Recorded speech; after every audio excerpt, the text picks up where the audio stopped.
Neste vídeo eu pretendo abordar a seguinte questão: vale a pena ler Proust, mais especificamente Em Busca do Tempo Perdido? Por que essa questão é colocada? Ora, se você começa a ler o Em Busca do Tempo Perdido, você vai ver que não somente é uma obra monumental, segundo algumas pessoas, o maior romance escrito, é claro, se você considerar todos os volumes, mas também é uma coisa muito densa, sintaticamente falando, ou seja, às vezes é muito difícil você saber o que está acontecendo na frase, mas também no quesito de uma sensibilidade para detalhes muito pequenos, e referências, né, da sociedade, justamente porque o narrador descreve nos detalhes, a coisa fica muito difícil. Primeiro, deixa eu te dizer o que eu vou usar daqui a pouco para responder essa questão. Nós vamos falar sobre o próprio Em Busca do Tempo Perdido.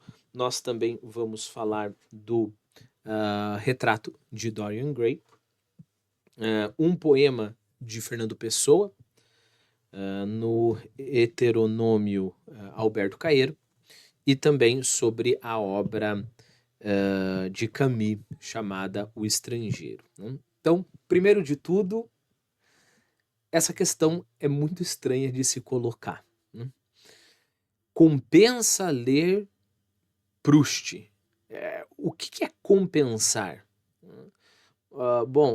Compensa comprar um carro novo? Comprar um carro novo, bom, eu vou gastar tanto e eu vou economizar na reforma, no conserto do carro, e vou gastar tanto de seguro, mas não vou precisar gastar com Uber, etc, etc. Logo, compensa ou não compensa comprar carro? Compensa ir de Uber e não compensa ir de carro. Mas quando a gente está falando de literatura, na verdade esta questão que eu estou colocando aqui para você foi inspirada num comentário muito apaixonado.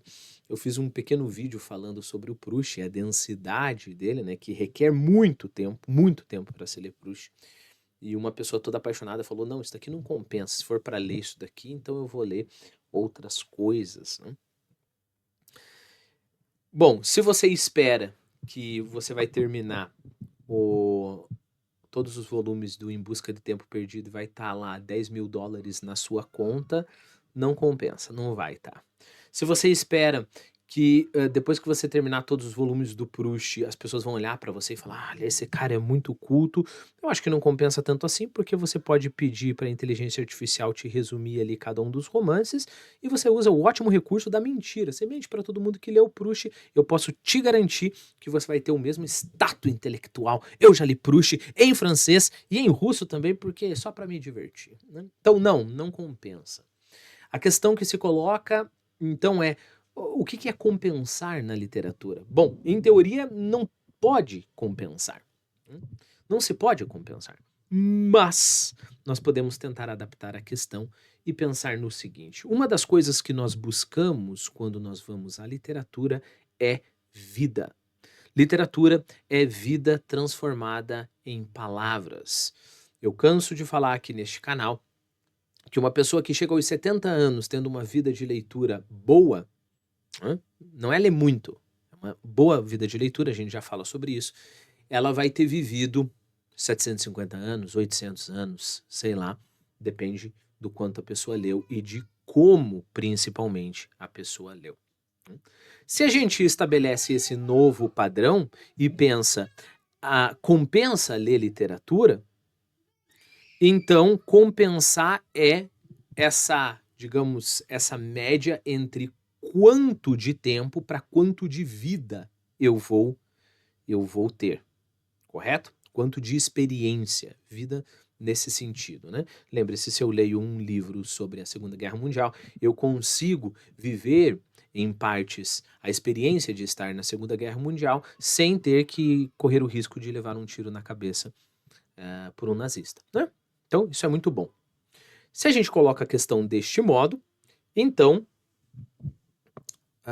faz sentido a questão. Olha, eu vou ler o Proust eu vou demorar horas e horas e horas, e acredite em mim quando eu digo que às vezes, se você respeitar isso daqui, você vai demorar 1 hora para ler uma página, né? Algumas páginas específicas. Ora, quantas centenas de horas eu vou gastar com isso daqui? Eu pego lá bons livros. Repare, eu estou excluindo da nossa discussão aqui livros ruins, né? Então, estou excluindo o Percy Jackson. Mas eu posso pegar bons livros divertidos que fluem rápido. Você pega Isaac Asimov. Isaac Asimov é maravilhoso. Você consegue ler toda a série da Fundação, os 7 livros, mais um monte de livros do Isaac Asimov. Aí você pega outros livros populares, modo de dizer, mas esses mais fluidos e ótimos, né? Tipo Forrest Gump, Laranja Mecânica e assim por diante.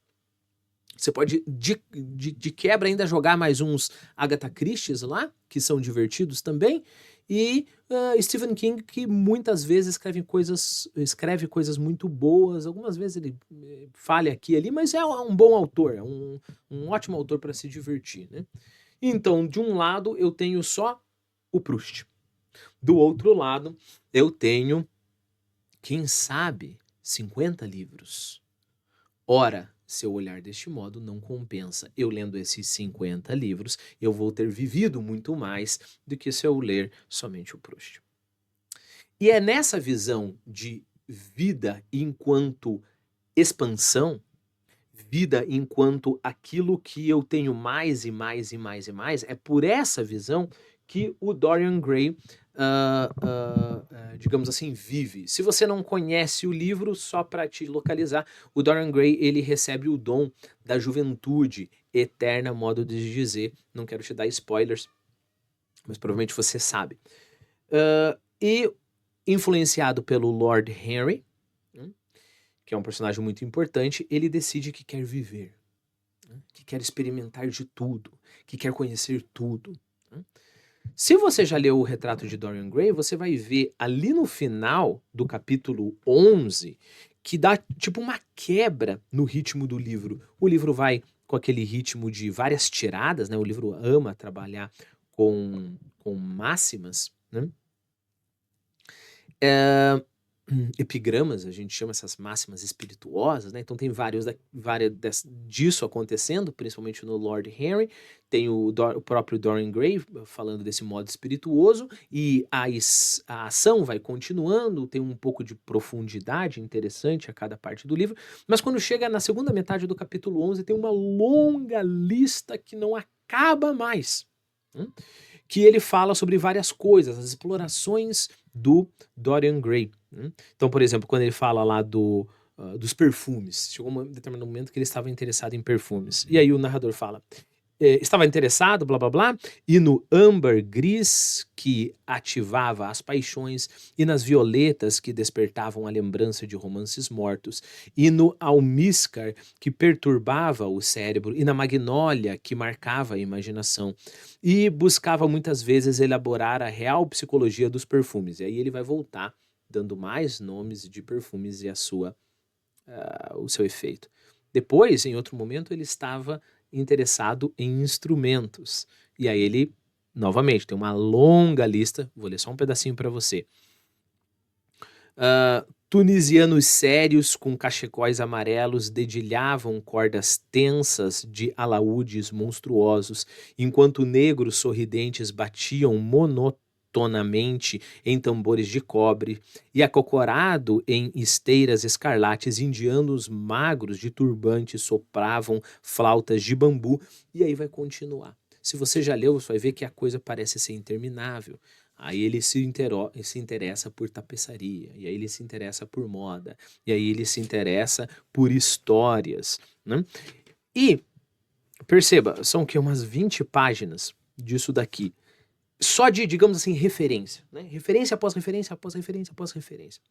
E aí, você ali assume das duas uma postura. Se você não tem uma cultura enorme para conhecer tudo o que ele está falando, você pode assumir das duas uma. Primeira postura, que é a postura de 99% das pessoas.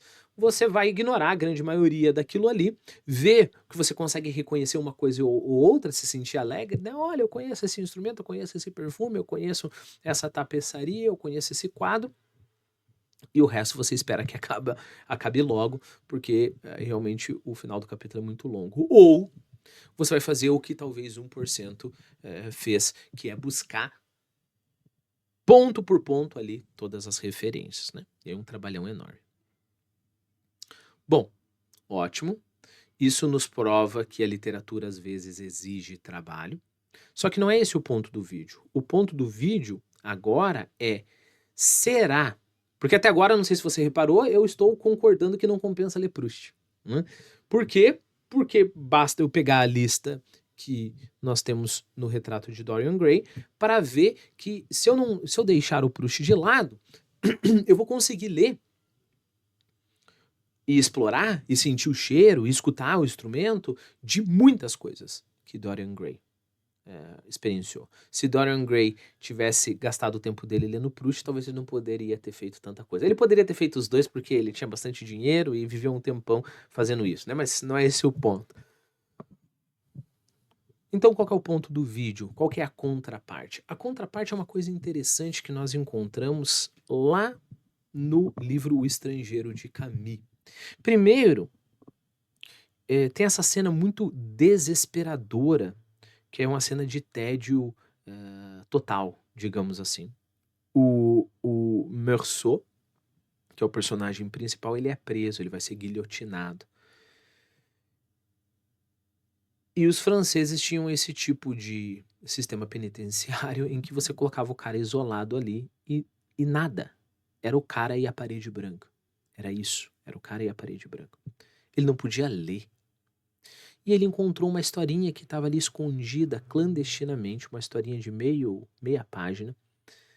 E ele diz o seguinte: eu devo ter lido essa história milhares de vezes. Guarde isso. E depois eu quero ler para você aqui uma citação. Ele, lembre-se, você está numa cela, tem basicamente tua cama, mais umas coisas e uma parede branca. Só isso, né? Dia após dia, semana após semana. Só que ele fala o seguinte: um homem que tivesse vivido apenas um único dia poderia viver 100 anos numa prisão, pois teria lembranças suficientes para não se entediar. Um homem que tivesse vivido apenas um dia, um único dia, poderia viver 100 anos numa prisão, pois teria lembrança suficiente para não se entediar. Então é como se Meursault falasse para o Dorian Gray: olha, não precisa correr tanto. Se você quer experiência de vida, você percorreu o mundo inteiro, leu o mundo inteiro, cheirou o mundo inteiro, em mais sentidos do que a gente possa imaginar. Você fez tudo isso, mas se você tivesse parado e prestado atenção em um dia só, você teria material para não se entediar por 100 anos. Está implícito aqui, dado que você tenha a atenção suficiente, dado que você tenha a memória suficiente, dado que você tenha a calma suficiente, dado que você exalte aquele dia e tente ver o que ele pode te dar de vida. Então nós descobrimos, senhoras e senhores, que a vida, ela não é só andar. Variedade de vida não é só andar longe e amplo. Variedade de vida é também cavar. Ótimo. Guarde essa história de memória, atenção, percepção, né? Calma, quer dizer, não ter pressa. Eu só quero incrementar um pouquinho mais com um poema do Alberto Caeiro, chamado, geralmente o pessoal chama o poema do Menino Jesus, né? Mas ele não tem nome e ele começa num meio-dia de primavera. Então, o que acontece, eu vou ler um pedaço aqui para você. ele encontra o menino Jesus. O menino Jesus, ele saiu do céu e ele se tornou um menino normal, digamos assim, uma criança simples, uma criança que não está conectado com a divindade, né. É claro que o poema tem essa questão interessantíssima sobre a divindade, etc. A propósito, ele está gravado aqui no canal, então se você se interessar, você pode entrar na nossa playlist do Alberto Caeiro e ver mais detalhes, né. Mas o interessante é que esse menino, ele encontra o poeta e os dois começam a viver juntos. E o poeta diz o seguinte: "A mim ensinou-me tudo. Ensinou-me a olhar para as coisas, aponta-me todas as coisas que há nas flores. Mostra-me como as pedras são engraçadas quando a gente as tem na mão e olha devagar para elas." Onde este menino aqui está conseguindo vida, variedade, experiência de vida? Na porcaria de uma pedra que estava lá no chão. Percebe? Você pega essa pedra e você começa a olhar ela de perto, com atenção, com esforço, digamos assim, você tenta usar a tua capacidade de percepção ali e com calma. É só você e a pedra, é só a pedra que existe. E aquilo te dá material de vida. Perceba essa mesma postura um pouco além no poema. Eu estou pensando nesta calma e nessa atenção para isto que está na minha frente. Damo-nos tão bem um com o outro, na companhia de tudo, que nunca pensamos um no outro, mas vivemos juntos e dois, com um acordo íntimo, como a mão direita e a esquerda. Ao anoitecer, brincamos as 5 pedrinhas no degrau da porta de casa, graves como convém a um deus e a um poeta, como se cada pedra fosse todo um universo e fosse por isso um grande perigo para ela deixá-la cair no chão. Depois eu conto-lhe histórias das coisas só dos homens, e ele sorri, porque tudo é incrível. Ri dos reis e dos que não são reis, e tem pena de ouvir falar das guerras e dos comércios e dos navios, que ficam fumo no ar dos altos mares, porque ele sabe que tudo isso falta àquela verdade que uma flor tem ao florescer, e que anda com a luz do sol a variar os montes e os vales e a fazer doer aos olhos os muros caiados. Depois ele adormece e eu o deito. E assim continua o poema. Bom, o que nós encontramos em Proust? O que nós encontramos em Proust? O nome do livro é Em Busca do Tempo Perdido. Então, o Morceau, na prisão, se ele quiser fazer com que, e ele parcialmente fez isso, né? Mas se ele quisesse que um dia da sua vida tivesse que render, digamos assim, material suficiente para 100 anos de prisão, ele deveria de voltar para o seu passado e prestar atenção a tudo o que pode gerar significado. Faça esse exercício, pare o vídeo e olhe em volta de você, na sala que você está. Olha se você tem um jardim na frente, olha aquele jardim. Se você prestar atenção o suficiente à grama, você vai ver que a grama te dá material suficiente para horas de contemplação. Agora, se você para e olha para a sua sala, e eu olho aqui e vejo, poxa, tem este livro. Eu lembro que este livro, quando eu comprei, eu era assim, e estava assado, e eu ainda pensava desse modo, e tinha aquela pessoa. E aquela pessoa me deu uma sensação muito parecida com uma outra sensação que eu tive quando eu tinha 5 anos de idade. E essa sensação é uma coisa estranha e interessante e bela ao mesmo tempo, e eu começo a explorar tudo isso.